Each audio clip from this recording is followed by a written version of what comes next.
Sekretaris Komisi C DPRD DKI Jakarta Suhud Alinuddin menilai PT Jakarta Propertindo atau Jakpro perlu segera melakukan pembenahan dalam menjalankan bisnisnya. Menurutnya, persoalan utama yang membuat perusahaan plat merah itu kurang berkembang karena masih banyak aset yang tidak dimanfaatkan alias idle. Suhud menegaskan, langkah awal yang harus dilakukan Jakpro yakni menginventarisir seluruh aset milik perusahaan dan anak usahanya. Ia juga mendorong agar Jakpro lebih agresif mempromosikan aset-aset yang dapat dikerjasamakan atau disewakan.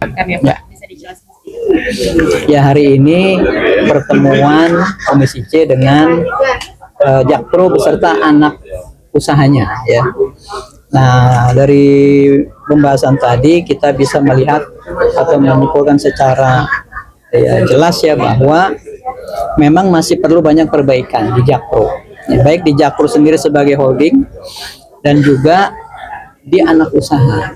Karena memang dari aspek kinerja masih jauh dari harapan gitu, artinya masih merugi. Kemudian juga kalaupun yang mendapatkan keuntungan juga masih terlalu kecil dibandingkan dengan modal yang dikeluarkan.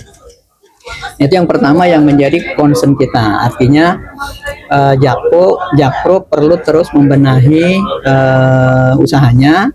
Di antaranya terkait dengan masalah koordinasi, kemudian juga sinergi dengan perusahaan-perusahaan yang lain yang ada di DKI Jakarta maupun di internal Jakpro sendiri gitu. Itu juga harus dilakukan kolaborasi. Nah, tadi juga disinggung tentang pemanfaatan aset karena memang Jakpro ini memiliki banyak aset idle ya. Dan aset inilah yang menyebabkan salah satu penyebab kerugian Jakpro kan depresiasi aset ya.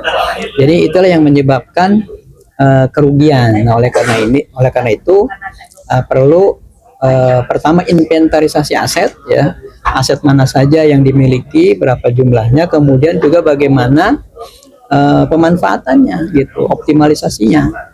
Karena kan kita juga punya tuh, ternyata Jakpro punya perusahaan konsultan ya, seharusnya kan bisa dia cek asetnya, kemudian dia pelajari dan kemudian diberikan usulan-usulan terkait pemanfaatan aset itu gitu.